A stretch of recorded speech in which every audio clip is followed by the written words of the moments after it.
Welcome to episode 165 of the XS Noize Podcast. I'm Mark Millar. Thanks for listening.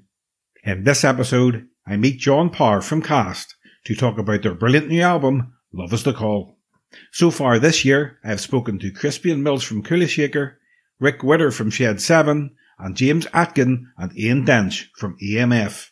So check them out, and if you like the podcast, please subscribe on your favourite listening platform, give us a rating, and leave a comment.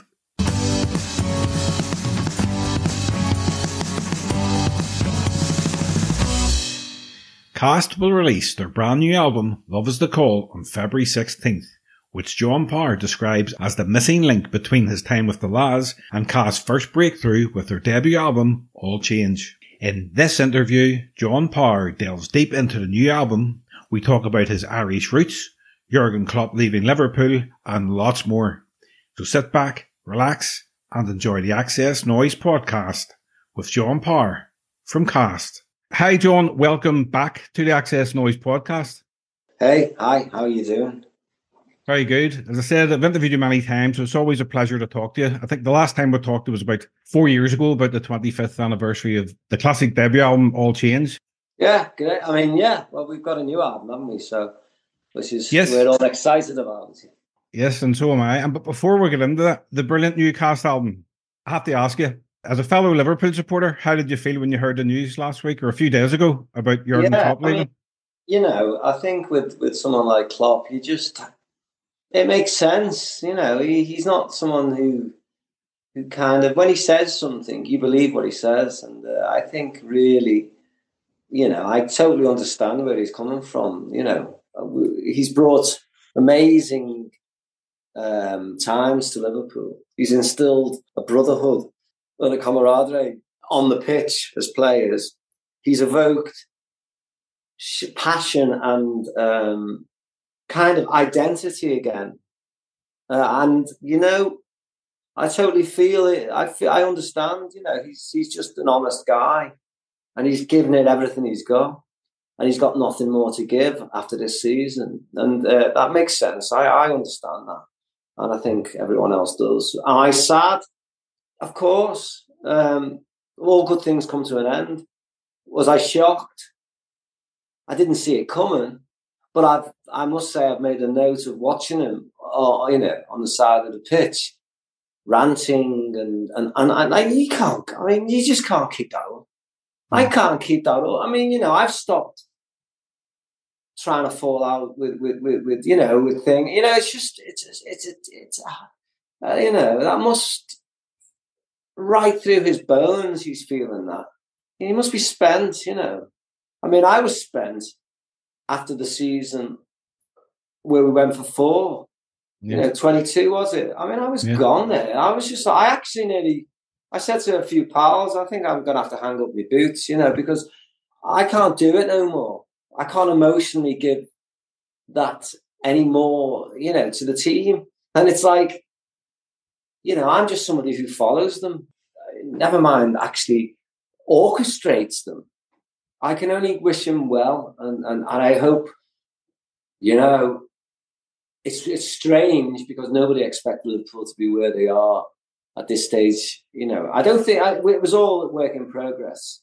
And so we're all a bit shocked by how quickly Liverpool have just taken come to the fore and gelled as a team. There's so many new players and players who have come through the ranks and that. So, I mean, the fairy tale would be that we win the league, like for them and for Liverpool.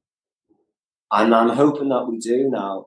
I'm hoping, it might also be like just the most amazing thing he's done to kind of, it's going to go one or two ways by him announcing it now, which I honestly believe it was more to do with the fact that it was going to come out, wasn't it? If Liverpool hierarchy started questioning other managers and in things like that, it was going to come out. So he's had to do it.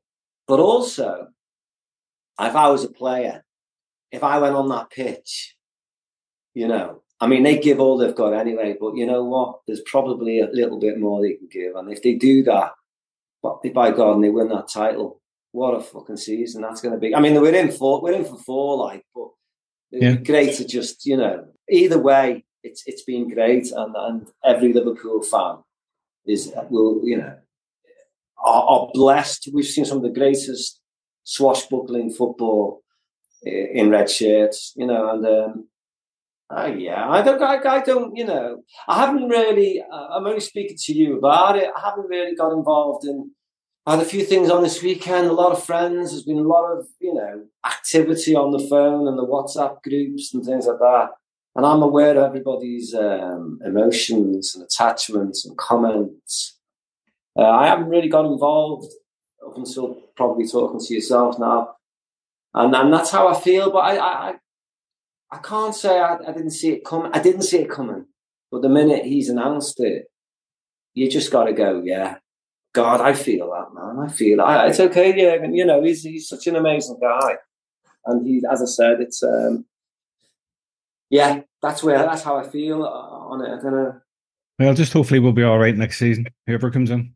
Well, it doesn't matter. I mean, of course, but the present, the present is where it's at, and we are top of the league in all competitions. We've only been beaten once, and that was a fallacy, really, VAR. That doesn't mean nothing, because anything can happen in the rest of the half of the season. But, it's quite a place to be. It's quite, Jesus, we're in all the... And actually, strangely, it feels like we're starting to... Our identity is becoming clearer and clearer, and I feel like we've got all the people in the positions are starting... it's not the beginning of the season, is it? Where you're like, I wonder how this will go. Or I wonder if I'll find my form. I wonder if me personally as a player is going to fit in with all them. I don't think they're thinking like that anymore. I think they're just going out and starting to go, fucking let's, one game at a time. Let's win this game. And that started to happen when we were flying, winning the league and all that. It's like, you just went out and you just won your next game. You go and do that. I know we've got the big, you've got City behind you and all that. And City are like this, this entity, but I feel like, Klopp's Jedis may just pull it off, like. Fingers crossed.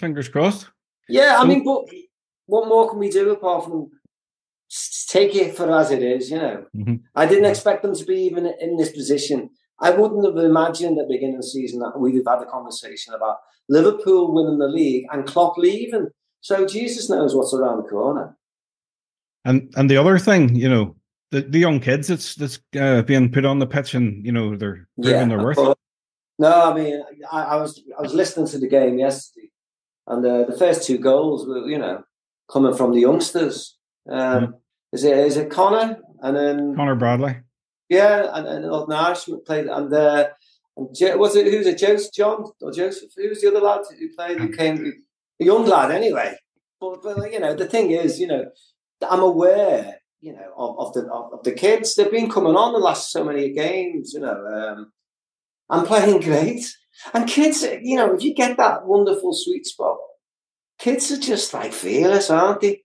Yeah. If they, what I mean is, if once they get a game or two under the belt, and they're like, that was great. I was, they're kind of, they'll just be running down that bloody wing, making tackles, doing great little passes. I mean, do you know what I mean? It's like they've risen to the level. Listen, I mean, football, hey. Well, let's talk about the new album. Cast will soon release your brilliant new album. It's your first in 6 years. Love Is the Call. I've been playing it non-stop. Have you heard it, Grace? Okay. Oh yeah, it's brilliant. They're psychedelic pop songs about love, humanity, unity that jump out of the speakers like Far Away and Love You Like I Do. And then there's some slow burners like I've Been Waiting and Time's Like a River. They take time to reveal their excellence. Yeah. I mean, I think there's it's a bit of a journey really, because it does start with that, like First Smile Forever and Bluebird. So you start it with something like Bluebird, which is this. You can't really not listen to the next song after that, because it's just this sort of little beautiful kind of sentimental Bowie-esque folk song. that starts the album, you know, and then you start leading into it, and it builds and it builds, you know. It's got cast identity, but it's you know, I've said this, it's the record that we needed to make and hadn't made. We hadn't done those jumping, like, rhythmic rock and roll. We just hadn't really done it, and it just feels fresh. I mean, I've spoken to people about it in depth. You know, it just feels fresh. And as a writer and a performer and a member of the band, it just feels so fresh and exciting. I can't, you know, I mean, the songs just, you know, once it hits them, either side 2 or whatever, there's a run of about 4 or 5 songs, and it's just like breathtaking. You know, it's like high intensity rock and roll. And then, as you said, you've got times like a river. I mean, the epic song at the end, Tomorrow Calls My Name, you know, I mean, that's you know, your Adam's apple. It's an amazing way to end the record. But the whole thing, I'm just really happy with the way it's turned out. I'm really happy with the band's performances. I'm really happy that the identity and the vision of what I was thinking about was captured. I love the way we worked. I love the recording. As I said, I think Keith and Skin's performances are the best performances, you know, on this record than any other record ever. So couple that with like my own sort of songwriting. I knew these songs had an identity. The rhythm of the acoustic is bouncing and jumping. The bass, I'm playing bass on it. The harmonies have all come in. The arrangements all happened. Working with youth was very, very kind of inspiring and very natural experience. So all these things, you know, and Alan McGee kind of instigating it with me about 7 years ago, just told me, John, you know, just go away and write a great record. That's what you've got to do. And I kind of hit home, you know. I just didn't want to make another good record that had good songs, you know. And there's reasons why I've got some really, really good songs that didn't make it on this record because they just didn't have the same verve. This record had to have an identity. And I was thinking about debut records. You know, what is it about debut records that they just have this amazing identity? You know, you don't have to think about it. It's kind of and I just wondered what that was again. And so I kind of was exploring. And I'll be honest with you, this record has been forming for the long while. It's a record I wanted to make with Cast, and I've never had. I don't think, you know, we weren't kind of capable of that bounce. Keith has never played rock and roll drums like that, swinging. And Skin, you know, is an amazing lead guitarist, but he's never nailed the primary colour lead guitar. Just, you know, give it to me. And I haven't been able to capture those acoustic rhythms. I think everything at the right time, you know, all the things we've done have led up to the fact that we've been able to create a record that is, you know, I said to the band, you've got to look at it like the last record we're going to make. You know, we have to make this record like we're never going to make another one. So it has to be on fire. It has to be primary colour, psychedelic, enthusiastic, thrilling, emotional, bouncing, and all the things that make you want to join a band. And it definitely is all that. And we'll get some of the songs you mentioned, the one that want to get into a bit more depth to soon. But in the press release, he says the new album's the missing link between the debut album from the Laz and All Change. Can you elaborate on that a bit?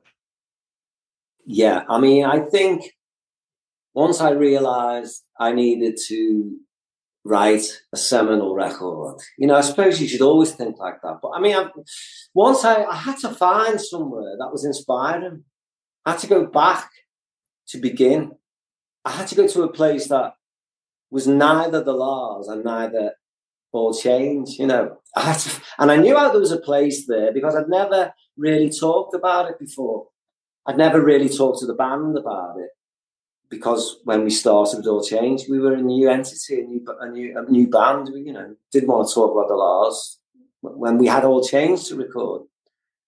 When I left the Lars, it was, you know, such a massive chapter of my life that I couldn't continue to try and remain there because it was over. And and it was going to do me no good trying to it would just be heartbreaking to try and stay somewhere that had gone. But I knew there was a place between the two that encompassed my experience as a bass player and those rhythms and the rhythm acoustics and the beat, which is rock and roll, which is rockabilly punk, you know, and all that. It's but there's a reason that plays like, you know, you can only play that beat is when, you know, if the acoustics are going ding, well, you're going to go to pop, pop. But if it's bouncing, it has to bounce. If I'm on the bass, but so all of a sudden we had that identity, and I think the band were ready to accept those sort of rhythms and naturally take them on board and make them their own. So I think that was the sweet spot I was trying to say to people between, you know, neither a parody of All Change, neither a parody of the Lars, but the fact that I was this person who had deep experiences of both of those records. And somewhere there was this, as I said, there was this little space that I hadn't really explored. And I wanted to bring the fact that I was, you know, the bass player of the Lars and the songwriter cast, and just, you know, see what would happen. Yeah, and so that gave me a feeling. Once you've got a vision, once you've got a frame for the painting, then you can kind of go, right, I had an idea, you see. It wasn't just like, I've got some good songs here, lads, you know, diddler there, skin, plug in, and that sounds good, yeah, we'll go with that. No, this was like a debut record where, you know, when we did All Change, it was like, we know what we've got to do here. And on Love Is the Call, I knew what we had to do. And, you know, the band came on board. Youth was amazing because he got the idea, he got the vision, he brought his production to it. So he also could, you know, corral Keith and or Skin or whatever to go, we need, no, let's go. You know, he was it was great because I could sit back a bit, you know, it was like, we need to make, as I said, primary colour rock and roll or primary colour psychedelic pop or whatever you want to call it, you know. So it was brilliant. We just went with I just took one acoustic guitar. Like, Keith didn't even take a drum kit. He took his pedal and some sticks, and Skin, who normally has a massive load of kit, you know, he has his amps and his pedals, and he's got an amazing array of guitars. He took one guitar, you know, a Fender Mustang 50s. Now, the thing is, you don't need nothing but yourselves and a guitar. And that's what we did. We recorded the whole album with them instruments. I played bass on Youth's bass. Keith used the in-house drums. We had a couple of other guitars knocking around and one or two amps. It was really low-fi, like, really, in its production. But it worked massively. It just felt more true and more rock and roll. It just felt like, you know, it's like we just turned up and borrowed some guitars and just knocked out an amazing record. We worked every day and did a song a day, starting with lyric. I mean, I had the demos, you know what I mean? Youth, me, arrangements, play to the band, get the take, straight onto acoustics, straight onto bass. I'd have one run through with the bass, and then we'd do a take. And generally, it would be it. Maybe a drop in here or there. And that's how fast we moved. Main vocals, dinner, lead guitars, and we pretty much had the song done. Now, that sounds like it doesn't often happen like that. I mean, it doesn't. It takes 2 weeks for them to get the bloody bass drum sound. It's a pain in the arse normally, but you just knew things were happening. I just got a feeling after the first. I think the first song we did was "Love Is the Call," and it sounded brilliant. It's like, right, if we can make all these songs, do them justice, and make them sound like, you know what? Everyone was on board. No one was pushing a different direction.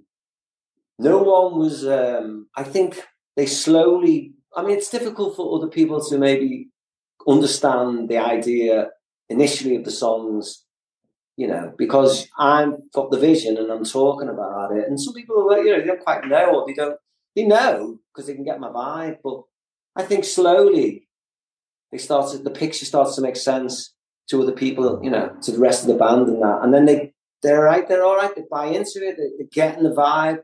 Keith's drumming's immense on this record, absolutely immense, and he's never drummed like that in his life.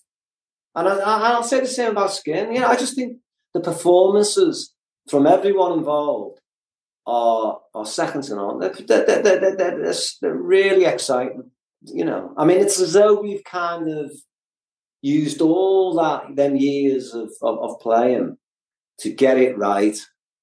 Songs, performances, production, arrangements, and timing. What more? I mean, the rest is, you know, yeah. You mentioned some of the songs. I'd like to get a bit more, go into a bit more detail with some of the songs. Normally, cast albums kick off with a bang, you know, with a big banger at the start. But this one doesn't. It begins with Bluebird. It's short at 1 minute 30. It's a beautiful song that just eases the listener into the album. Yeah, I agree.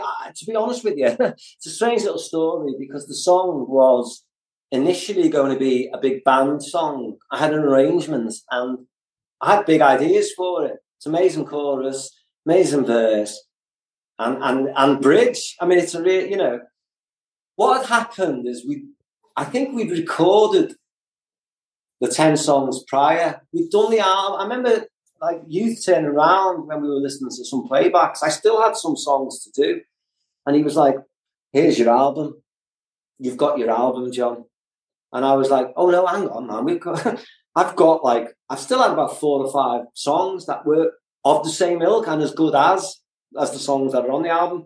They didn't make it because it just turned out like that we'd already had a song that did everything that I needed to do. And we just thought we don't need to, you know, put anything extra on this album. But Bluebird, we were trying to do it and get it right as the band song. And it just it wasn't happening for whatever reasons. One, because maybe we already thought we'd had the record, if you know what I mean. And then Youth just said to me, John, why don't you just go in and just sing it slower on the acoustic? And, you know, when you do the first chorus, we'll just go out. We'll go to the outro. You know, don't sing the whole song. And so it was a very off the cuff sort of impulsive or whatever the word is. It just kind of happened, you know, and I went out and I was like, oh, I don't know. And I slowed it down and finger picked it. And we sang it. Just the verse. This is not how it was meant to be. All the plans I've made for you. There's a bluebird sitting on a branch. Now, children, don't be scared of all the dreaded stories you have heard, you know, kind of. And it just turned into this beautiful sort of song where it feels like you've just gone across the radio dials on an old Valve record, and it's just picked up this old song from you know, going across the cosmos or sort of space and all that, and it just tunes into it. And it was quite a bold thing to put it first. I actually had a plan. I thought it was going to be side 2 at the opening one, but we talked to Alan and we just decided, like, it's such an amazing song that you can't say, I don't like that. You're bound to listen to the next song. You know what I mean? So it's a brilliant introduction because it's nothing like you'd expect. And as you said, it's only like a minute and a half or something. And then it leads straight into First Smile Ever, which just, which is, I love that. It's got that kind of velvet kind of chugging guitar. It's like a straight throbbing thing, you know, like, you know, with a kind of urban sort of observational sentiment in the verse before it hits this amazing sort of, you know, beautiful chorus. Like, but yeah, that's how Bluebird came about, really. So it was probably the last thing we recorded, or one of the last things we recorded, and you know, it bookends really with "Tomorrow Calls My Name," which is a really evoking, emotional song at the end. You got these two amazing songs, you know. Very opposite. I think that's my favourite song on the album, "Tomorrow Calls My Name." I read in a recent interview of the album that says cast have crafted their own champagne supernova, but I disagree, because cast you've had many songs like that in your locker, such as "Hideaway," "Alien," "Never Going to Tell You What to Do." You know, I love the lyric, "All that you feel and everything that it's ever felt real, you know it's going to be all right." It just ends with positivity. Yeah, well, that's it's the. I know what they mean. I think what happened is maybe if, you know, Hideaway or Aliens was on All Change. Do you know what I mean? It's just that they never maybe became... They're anthemic and beautifully stretched, stratospheric songs that you've mentioned. This one does it on maybe the best record we've made, you know. So I think that's the point that the fellow was making, but I agree with you to an extent. Yeah, I think that song is it's a lot of people's favourites. I know there's a lot of people have heard that and gone like, a bit of Adam's apple. Very emotional, the outro where it just changes gear and goes into, you know, the lyrics that you just said, and many others on that theme that everything is going to be all right, and all that you love, all that you've lost, all that you see, all that you know, it's all going to be okay. It's a very moving and epic, and it just feels like it's the only song that could end the record, really, because there's so much energy involved in the album that somewhere along the line, something has to break. In the, you know, the emotion has to kind of, and that does it. I love that song, like, you know, I mean, I do love it. Tomorrow Calls My Name, like. And this one, I've been down to talk to you about this. Rain That Falls. I love the way it ends. There's like a breakdown and it goes into a sea shanty. Now, I thought, is that Mariner from one of your solo albums? Because it goes, oh, God bless the sea and all that sail upon her so mercifully. Let love fill your sail and journey away back to Liverpool Bay. I love you so true. Is that a traditional song, or what is it? Well, it's funny because the song, The Rain That Falls, is like it's got the coolness of the Stone. It's like a Stonesy cast at their best, sort of, you know. I mean, it's a very kick it in, but it's got a kind of loose groove going on with it. Brilliant song. I mean, really love it. The ending, when I did the demo, it just goes into, you know, there ain't a gin for it, just and it goes dun dun. I just went into a waltz for some reason on a D and on a G, and then so it sounded really cool. When we did it with the band in the studio, I think I just thought. I mean, obviously, God Bless the Sea. It's Mariner and All Who Sail Upon It is a lyric from my solo, but it's such that sentiment, and I say that, you know, God bless the sea and all who sailed upon, you know, the life and all that. I just said it again. I thought, well, it's my bloody lyric. I can say it if I want. And that led me just to you know, and all who sailed upon it, mercifully, as you said, you probably know better than me. You know, see, that's where I was confused. Let love fill your sail and carry me on to Liverpool Bay. I love you so true, my Liverpool, my darling Luke. Yeah, I mean, it kind of took care of itself. I fell into a traditional kind of folk shanty ballad without realising it. You know, that's all that Is it? I don't know. It feels like that. It's just a completely changed the song as well. As I said, it just goes flip, and it just has this little sort of little traditional sort of. It's not. I mean, it's neither here nor there, but it's inspired by my Liverpool Irish, the sea connection, I guess.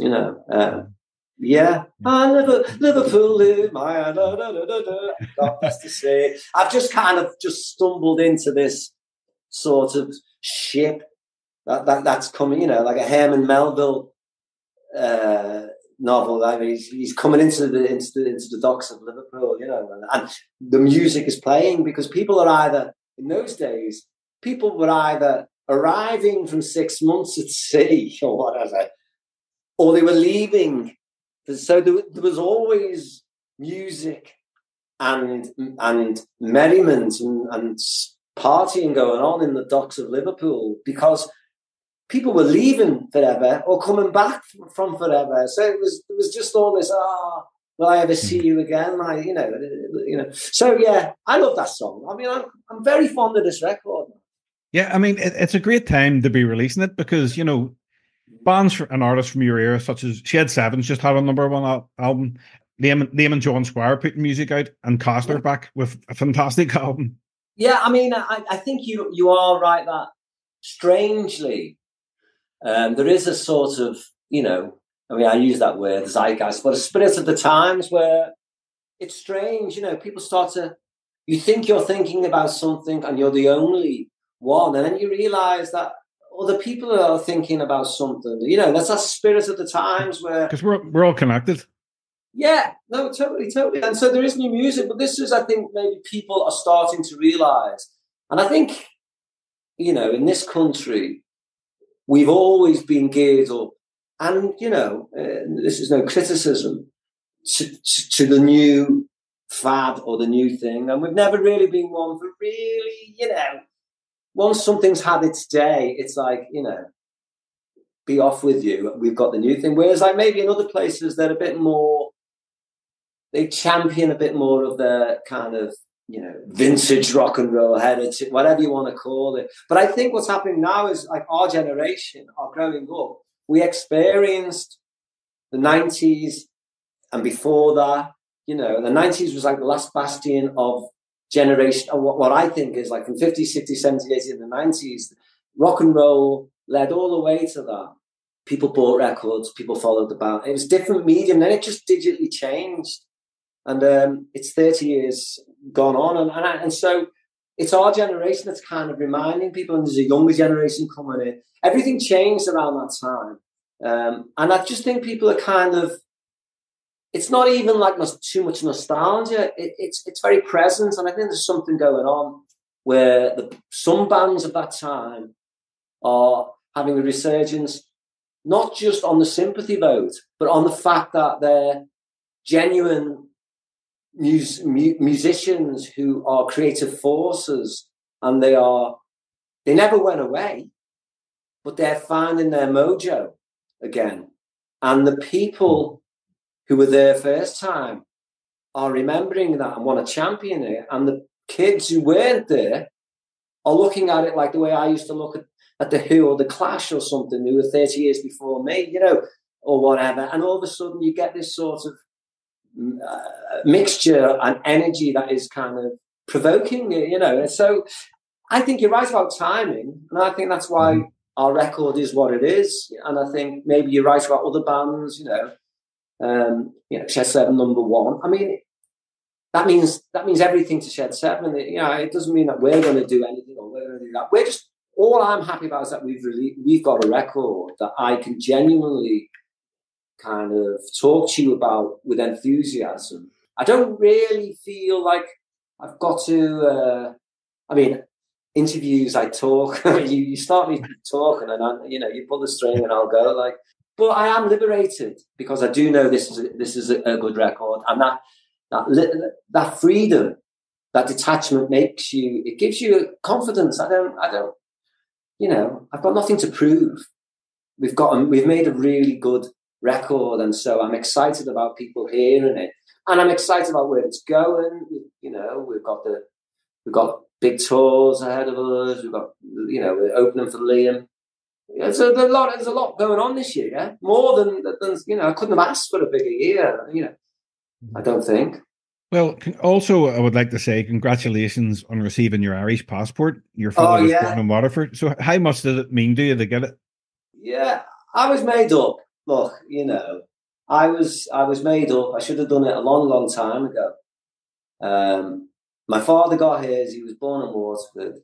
He passed away a couple of years ago. And I just think, it's just me continuing his lineage and my connection with his past, which is my past, even though I wasn't born in Ireland or lived there. But, as someone from Liverpool, it makes sense that I've got this connection because, yes, Liverpool is technically in England and, but it's kind of in no man's land a bit as well, It's not, we know our identity has been, is via the docks and by the sea, and who came through Liverpool gives Liverpool its identity. All the people who migrated here, all the music that came through it, all the stories and all the histories and all the cultures. That's what Liverpool is. So for me, it makes perfect sense. It's for me to have my Irish passport. I just feel like it's a part of me that is now, fulfilled. I'm dual nationalist. I'm an Irish citizen as much as a Liverpudlian. And I'm very thankful for it. I saw on Twitter that you had a Guinness to celebrate. I did indeed. I didn't go over the top. I've actually I'm really, but I went and had a couple of pints, because it's kind of, it's like I was entitled to have it, but you apply and all that. Whenever I do anything where I've got to explain myself to authority, I always think, oh no, even if I'm innocent and I'm explaining to someone, when I was a kid, you just feel like, it's been drummed into you, hasn't it? This kind of oppression. And you just feel like, but I was like, no, it's going to be, and it just, when it came, I was joyful. I went and had a pint of Guinness and I raised a little glass to my dad and my name is John Power. My father's from Waterford. Well, talking about Irish roots, I think this is fascinating. Just like you, songwriters such as David Bowie, Paul McCartney, John Lennon, Morrissey, Johnny Marr, Noel Gallagher and John Lydon all have Irish roots and they're great songwriters. Do you think there's something in that? Well, there's got to be, hasn't there? There's got to be. I'm not going to go into... I used to say that about Liverpool, but I think the Irish can... look, there's great... It's a great musical nation, folk music. It's passed on. People are happy singing within their families, storytelling, all that, romanticism and legend and, myth and real life crossing over. Also the history of of the land itself, oppression. They've got a lot to sing about and a lot to stand up for, and I think there may be, there's, you just reeled off a list of amazing musicians, songwriters. So I'm thankful to take my place. I'm thankful to take my place amongst them. But even Liverpool songwriters who don't have Irish heritage, they always have such a talent for writing melodic songs. You have Mick Head, you have James Skelly. Yeah, but that comes through. Liverpool is based on it certainly has a connection with melody, and as I said, look, a lot came through a lot of cultures. It could be Welsh and Scottish, and anything really. Most people in Liverpool have got something in their family roots or whatever, and I just think Liverpool is a song that choruses, it's a city that likes choruses, sorry. It's not just kind of edginess, or it's not just, I think we like to sing a chorus. And if you look at all the bands, they tend to have that, within their makeup. I don't want to make out that like it's a Liverpool thing, because there's some great musicians from places. But definitely Liverpool likes a song. Well, Cast have also announced ARI shows in Dublin, Cork, and Belfast this year. So will it feel a wee bit different when you're getting off the plane or getting off the boat with your passport? No, definitely. I mean, the thing is, this is the type of stuff, the romance that makes you write about things. I mean, the stories, the songs, the imaginations, the world within me, as opposed to the reality, of what's outside. It adds, doesn't it, to it all? I can't wait to go to Ireland with my Irish passport. You know what I mean? I'll be laughing my head off, for all the reasons I've stated. It makes the Guinness taste a bit sweeter, a bit nicer. I'll probably sing a little bit better as well. How's that? I mean, it's only going to add to the story, I will very much, the first time I go back to Ireland. In fact, I'll be going over with the Liam Gallagher. I'll be going to Dublin with the Liam Gallagher tour. So that'll be earlier than the 3 dates that we've mentioned, Cork, Belfast and Dublin. I actually hope that this May, just like you were talking about something, the spirit of the time, things are happening, for reasons, I'm hoping that we're going to, Cast are going to hopefully be able to get back to Ireland a lot more than we have done. If we connect with people at the Liam Gallagher shows and the tour goes well in autumn, the dates when we go over, well, then we can go back because, promoters will ask us back. They'll ask us back for the festivals. We might get on the radio. Before you know it, we might have it might all open up for us again, because we'd like to come to Ireland more than we do.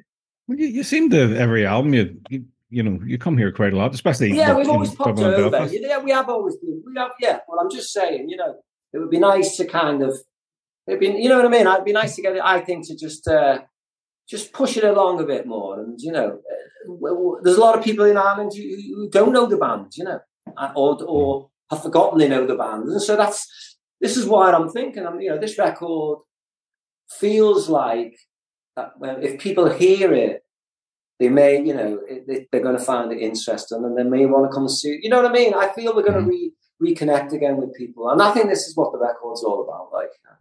Cast have released six albums prior to Love Is the Call. I'm going to mention each one. I'll not mention all Change, because we talked about that. And I just want you to tell me what immediately comes into your head when I mention it. So let's start off with Mother Nature Calls. It's a great record with some great songs. My idea was to go make it more acoustic and that. I think in hindsight, everybody wanted another All Change, but I tried to keep doing things differently. I like Mother Nature Calls. It's got some great songs on it. It's got some brilliant songs on it. I'm happy with Mother Nature Calls. It was a great record. Yeah, and it was you flipped everything on its head with that. I mean, nobody expected it, that sound, compared to All Change. Yeah. I should have just carried on. To be honest with you, in hindsight, if I'd have played that, I mean, there's no regrets, but if I'd have played them a bit more like that, people probably wanted another hard rock and roll sort of electric album. I just presumed people wanted to have a change every time, But anyway, it was still a fantastic record. I've got no problem with Mother Nature Calls. Magic Hour. Well, this Magic Hour, the song Magic Hour, I'm So Lonely, Guidance, not Guidance, Beat Mama's on it, isn't it? Yeah. So Beat Mama, Magic Hour itself is an amazing song. I'm So Lonely. Is that on that? Yes. Hold on. No, it's on. Yes, it is. It is. Is it? No, I don't think it is. No, it's not. It's not. It's on the John Leckie did it. It's on the other one. No, Magic. Yeah, it's on the second album. Yeah. Now, I'm So Lonely, just to go back quickly, it should have been a big hit, see. And Princess Diana died, or whatever, and it came out, and everything, I mean, all records, you know. But that, I think, should have catapulted us. So from there on, things started to change, because there's a lot of songs on there that I don't, you know, there's a lot of good riffs, there's a lot of good stuff, but Hideaway, I think, is a great song. Magic Hour itself is an amazing song. I think that should have been a bigger hit. Aliens is amazing. I know, yeah, but unfortunately it didn't. And I think that all started from, I don't know, Bee Mama was a hit.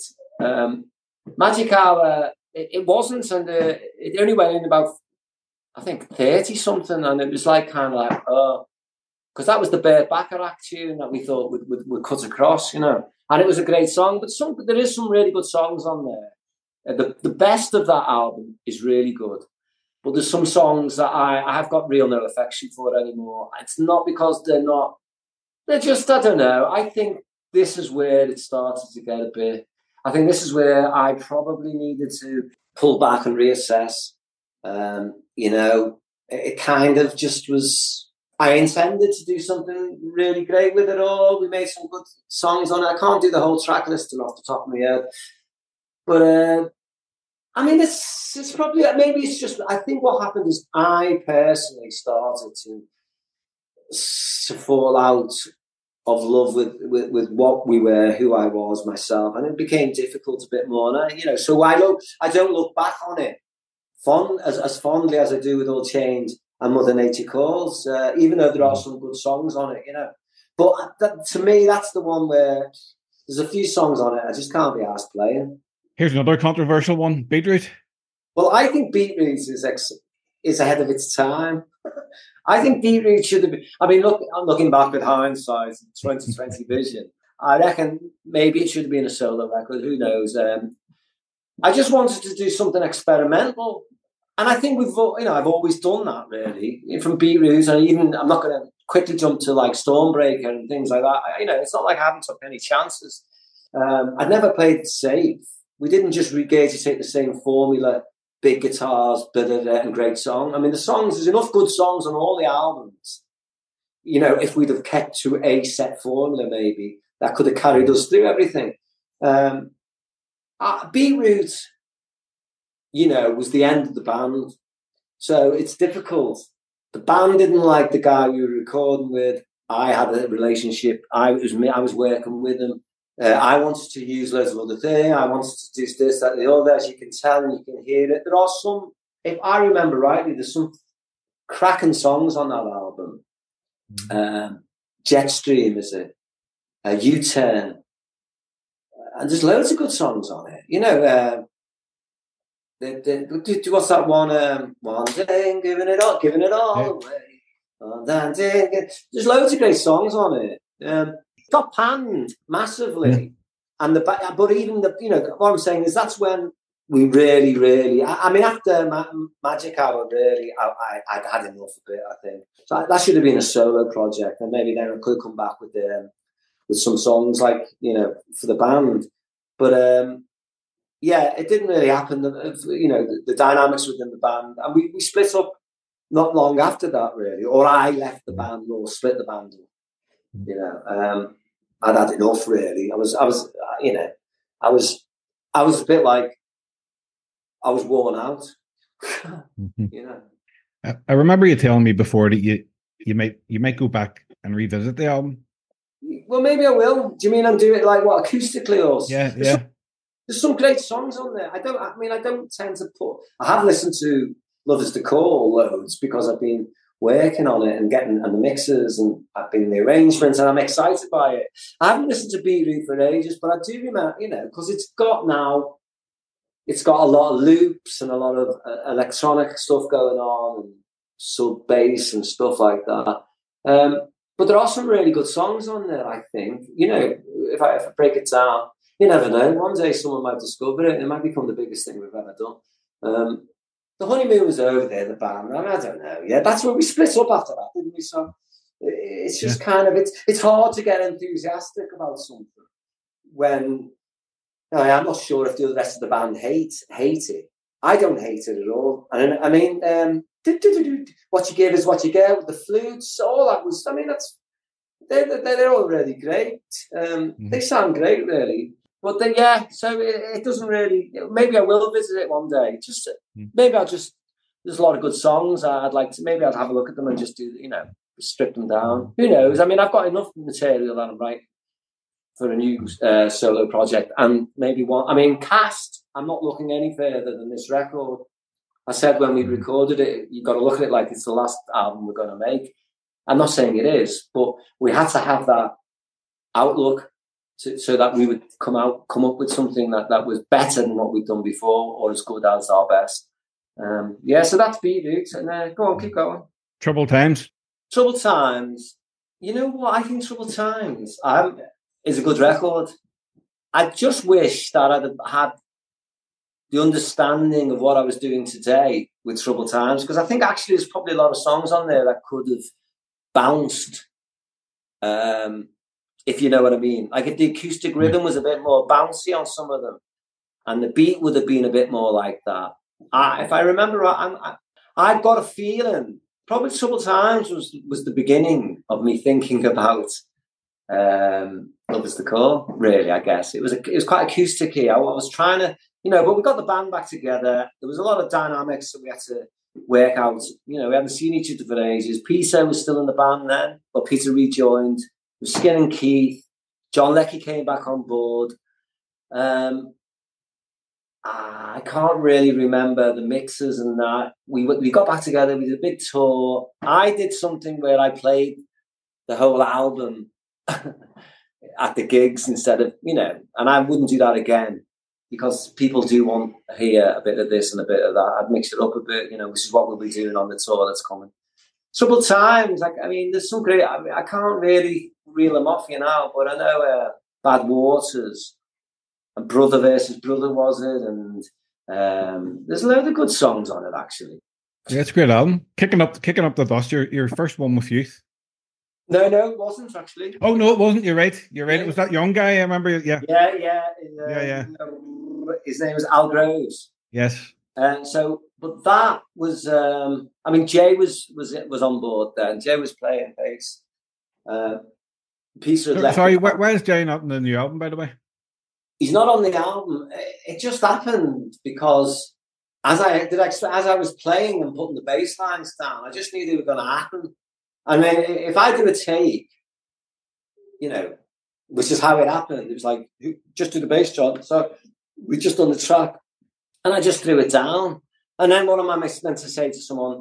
Right, okay, Youth's like, that's brilliant. We've got the bass. So am I meant to then say, oh, can you play this now like that? Well, it wouldn't be as good, would it? Because I've just done it. Literally, I'm jumping to the note. I'm not sure what I'm doing until I've done it. So Jay, Jay didn't come over.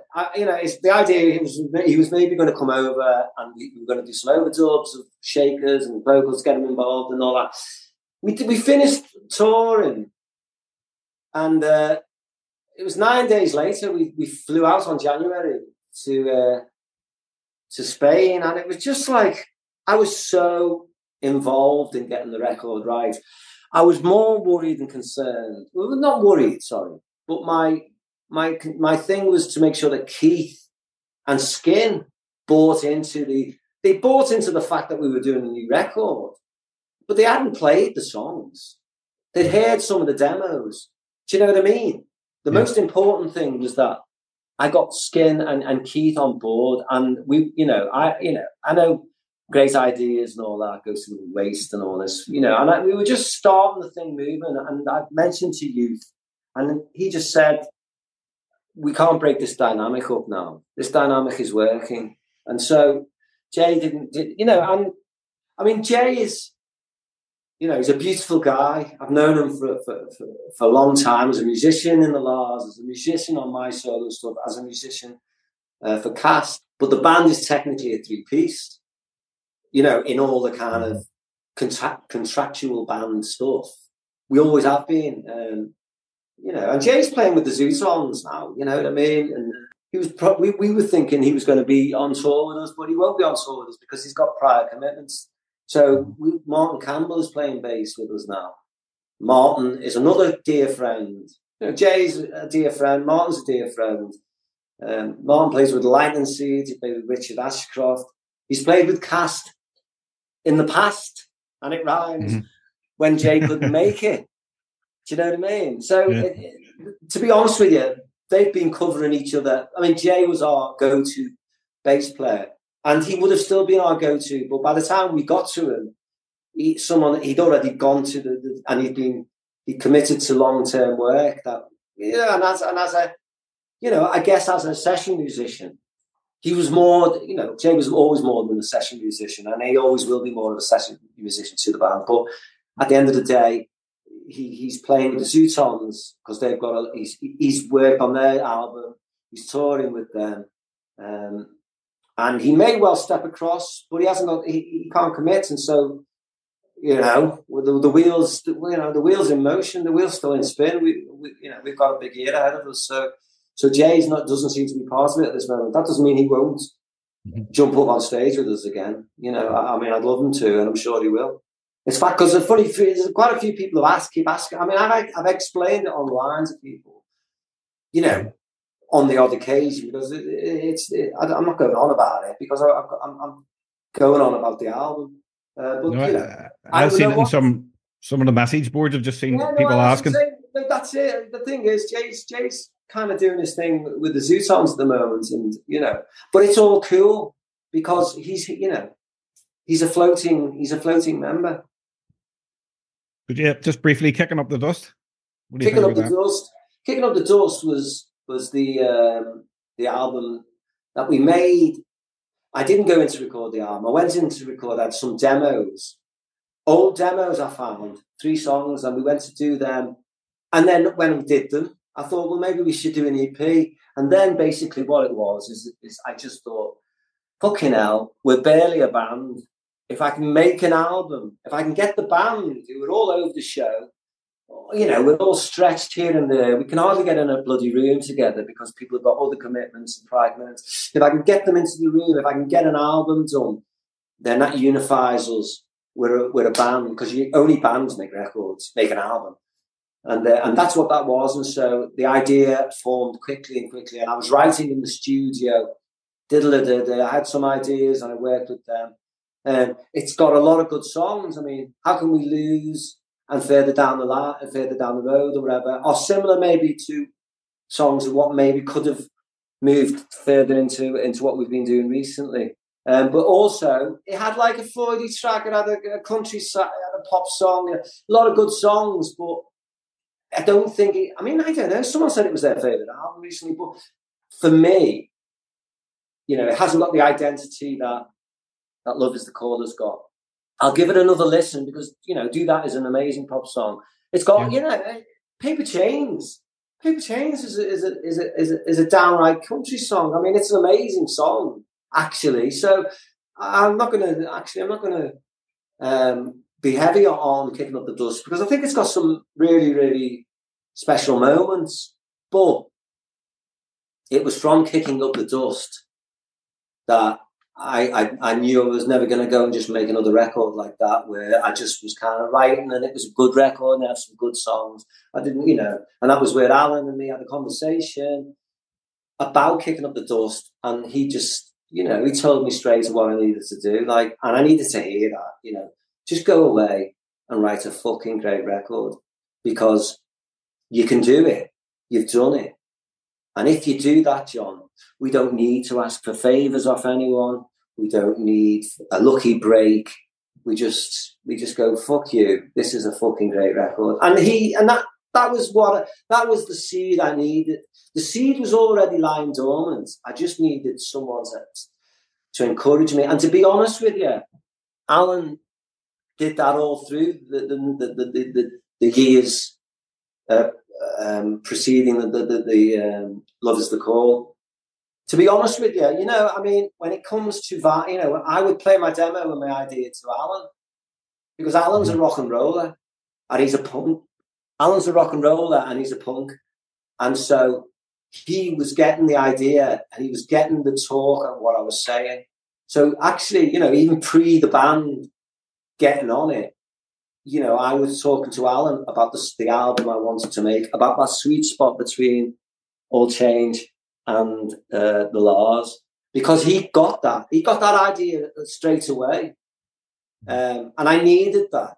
I needed someone like Alan to keep giving me a encouragement that I was doing the right thing and that we needed to make this sort of, thrilling psychedelic rock and roll album. And so, yeah, he was very integral to this record, more than you'd imagine, actually. Yeah, and you've definitely achieved it. It's a great album. It's definitely your best since your debut album, All Change. I've been loving it. As I say, I've been constantly playing it, and each new song, is my favourite one day and the next day, Well, that's a good sign. And a few people have said that because I'm just starting to talk to people who've heard it. And they've said, my favourite is changing. And I think that's a good sign. I don't know anymore. I just want everyone. I mean, I just want it to be out and, because it's of its time. It's ready. It's now. It's very much now, Is there anything else you want to mention before we wrap up? Anything coming up in the immediate future? No, I don't think so. Apart from we're doing, I'm doing a Liam Gallagher tour, which is amazing. We've got the new album coming out. I'm just trying to. I think I just need the album to come out, and then I can kind of take a breath, reassess, and see what I'm going to do. I mean, I haven't even listened to ideas. I haven't tried to write a new song. I haven't gone through me sketchy ideas or anything. Do you know what I'm saying? It's all about, I'm intrigued and excited. And that's a good place to be, isn't it? Yep. Well, let's leave it there, John. It's absolutely fantastic talking to you again. Really enjoyed that. Well, good luck with the album. Yeah, thank you so much. Yeah. Good luck with the album, John. That's where I'm at, like. Yeah. And I will definitely see you in Belfast, I think November, isn't it? Yeah, defo. Make sure you say hello, Mark. All right. Oh, well do, mate. Take it easy. We'll have a good day. Yeah, up the Reds. See you later. Yes, up the Reds. All right, man.